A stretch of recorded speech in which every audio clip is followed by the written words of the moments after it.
Heiress to the Walmart fortune at about 19 point some odd billion is saying that we, the American people, reject kings. And I say, okay, good for you. I reject Walmart. First of all, y'all suck. Y'all are evil. I don't like you in the first place. I almost never go to Walmart. I try to avoid it whenever possible. That wasn't some socialist, leftist. That was Tim Pool talking about how he hates Walmart. Didn't see that coming until I realized MAGA is in fact considering a boycott against Walmart, which will be a lot more complicated and difficult to carry out compared to the Bud Light boycott. But nonetheless, before we get to MAGA, here's what we know so far. And the question that we should all be asking ourselves: why exactly is a multi-billionaire who's worth a fortune, absolute fortune, because she's a Walmart heiress, shelling out big bucks to support protests against Donald Trump? We really should be asking that question. So Christy Walton is her name, and she is a Walmart heiress. She was married to, one of the men in the Walton family. So that's how she inherited her wealth after her husband passed away from a, tragic plane accident. But she's worth nearly $20 billion, billion with a B. And she just paid for a full page ad in the New York Times promoting the No King's Day protests against Donald Trump, which will be taking place this Saturday. So you're looking at the full page ad as we speak. It features an image of the Statue of Liberty with a series of declarations like, we honor our commitments and stand by our allies. We defend against aggression by dictators, and we respect our neighbors and trading partners. Okay, fascinating. I mean, if I'd want to get into like the granular details, but so far those declarations seem all right. But what's going on? Why is this billionaire, so vociferous against the Trump administration? And she doesn't ever really specifically name Trump in her attacks, but she does bankroll protest efforts against him, ads against him. And it's pretty fascinating. So the Saturday No King's Day demonstrations happen to coincide with Donald Trump's birthday, which will, yes, also feature a military parade in the National Mall. The Trump administration claims they want to do this to commemorate the Army's 250th anniversary, but I'm old enough to remember Trump wanting a military parade for himself in his first term. So I don't believe for a second that he's like, oh, I'm so concerned about the Army. Like I want to do an anniversary celebration by having a military parade. But whatever, I'm not going to get into that, because what's more important is the people behind like funding this protest, right? And I don't have a problem with protesting Trump. I don't have a problem with you being part of these No King's Day events. Apparently, there are going to be thousands of them all across the country. The protests are being organized by a small group of billionaires. And that's what I'm actually concerned about. Not because I just inherently despise billionaires and think they're all evil. I know some people do. For me, it's what are you doing in society? What kind of contribution do you have to society? And I'll judge you based on that. Organizers of the counter protest told Axios they are expecting this to be the largest single day rally since the start of the administration. No King's spokesperson Andrew Cook told Forbes there will be more than 1,800 events across the country. So though they say that they're, organizing this event, they're staying away from DC in particular, probably because they don't want to be blamed for any potential riots that might take place in DC as this like Trump birthday / military parade is happening. They say that instead of allowing this birthday parade to be the center of gravity, we will make action everywhere else the story of America that day. People coming together in communities across the country to reject strongman politics and corruption, the collective states on its website. So look, so far so good. Like they're protesting Trump. They want to support those who want to protest Trump. They're organizing this. But I want to focus a little bit on Christy Walton, because Christy Walton is not our friend. I just want you guys to be aware of that. And I don't want you to make the mistake that I think the Democratic Party overall has made, in that thinking enemies of Trump's, regardless of who they are, have to be our friends. No, sometimes there are enemies of Trump's that are not our friends. And based on Christy Walton's campaign donation history, not our friend. Not our friend. So she has co-hosted a fundraiser for Kamala Harris in Jackson Hole. So she really didn't want Trump to win. She hates Trump. The question is why? Why does she hate Trump? We'll get to that. She contributed $100,000 to the Welcome PAC, which is a political action committee that helps Democrats. She also gave the Lincoln Project, which is run by Never Trump Republicans from the Bush era, $200,000 in donations. In fact, her donations lately are very different from what you'll see from her history. In fact, she donated almost exclusively to Republicans in the 90s and throughout the Bush administration. Seems like a bit of a never Trump Republican, right?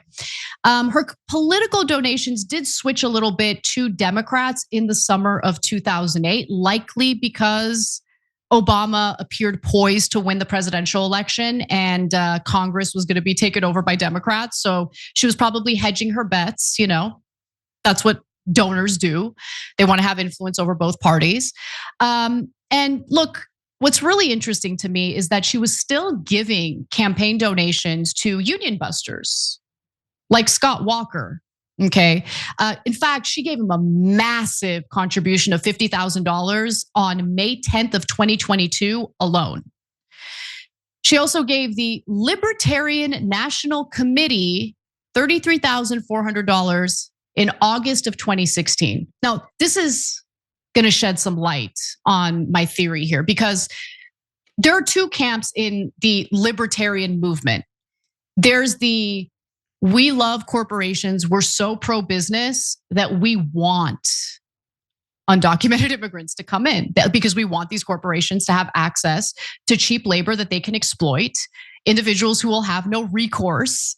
So they like the type of open borders type policy, right? And then there's the camp that people like Dave Smith fall under. He's very much a libertarian, but he is not in favor of bringing in undocumented immigrants so corporations can exploit them to the detriment of American workers, right? So that's the argument that I've heard him make. So I don't want to say that all libertarians have the same view on immigration, but there is a long history of libertarians wanting to have undocumented immigrants easily accessible to corporate interests. So why does she hate Trump so much, especially given his affinity for tax cuts, deregulation, the very things that would benefit Walmart? Well, it's because there's a catch. We know what the catch is, right? And if you don't, it's okay because one of my favorite reporters, James Lee, gives us some insight. Take a look. What do you think her end game here is? Like, is she really worried about authoritarianism or human rights abuses? Or is she just after cheap labor? Okay, over 70% of SNAP recipients and Medicaid users were full-time workers, and many of them are from Walmart. The irony is certainly not lost on me that the biggest organized protest against a so-called king is being organized by an oligarch. I mean, I don't think it's by accident that the bottom 50% of China holds twice as much wealth as the bottom 50% of America. Okay, China is the blue line, America is the red line. This should wake a lot of people up. Like, think about it. Why is China, where we get all our cheap goods from, why are they able to pay their workers, but not us? It's almost like they're trying to distract us from everything other than paying people a living wage. Aside from that, Walmart has gotten into a bit of a spat with President Donald Trump over his tariffs policy. In fact, the executives over at Walmart have gotten into a public fight with him over that. And so it's worth knowing that 40% of the products, I'm sure it's more than that, but 40% of the products that Walmart sells is imported, and they do love cheap labor. And if you're thinking, well, she inherited her husband's wealth, I mean, is she like some sort of executive or something over it? Well, no, she owns a part of the company. Okay, she owns, I think it's like 1.9%, if I'm not mistaken. That's a lot.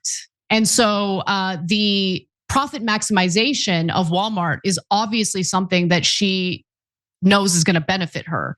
And so if Walmart's business will be undercut through the lack of access to cheap labor, whether it's abroad or on our own soil due to undocumented immigrants, well, then she's going to hate Trump because he wants to do something about those two things, right? He wants to implement these tariffs. He wants to stop undocumented immigration. Those two things are going to hurt the bottom line for Walmart. So finally, I'm going to pivot over to the MAGA boycotts because news that Christy Walton is paying for ads that promote anti-Trump protests has really upset MAGA. Okay, they are very upset. They're talking about it. You heard Tim Pool a little earlier. So they're calling for a Walmart boycott, which again, I'm going to repeat, is not going to be as easy as a Bud Light boycott. You're just boycotting one item, one product. There are parts of this country where literally all there is a Walmart. So I don't know if it's going to be as effective this time around, but here's Tim Pool raging out and honestly accidentally making a progressive argument against Walmart's practices. I still don't like Walmart, and I'll take the excuse to boycott them. There were accusations that Walmart locations were telling people who work there to go on food benefits because they didn't get paid enough money. They said, if you can't afford to work here, consider going on benefits, which kind of weird because in order to qualify for benefits, you have to make below a certain amount of money. That's right. Walmart uses our tax dollars to subsidize their employees. At least that was the big accusation. The argument being that if we did not offer that welfare benefit, Walmart wouldn't be able to hire these people because they'd simply say, you don't pay enough. Well, as the story went, Walmart told everybody, sure we do. You just got to get supplemental income for food from the government. My biggest takeaway from this story is that we need to find a way to get corporate executives to attack Trump more. That's it. That's all we need to do. And then we can sit back and wait for right wingers to do our messaging for us, because that's what you just heard from Tim Pool. That was amazing. Congratulations, Tim Pool. Welcome to 2025. Yes, this has been an issue with Walmart for many, many years. So if we want to boycott Walmart for that reason, I jump in it. I hope it does work out, because those labor practices absolutely disgust me, and they should disgust everyone across the board, regardless of your political affiliation. Every time you ring the bell below, an angel gets his wings. Totally not true, but it does keep you updated on our live shows.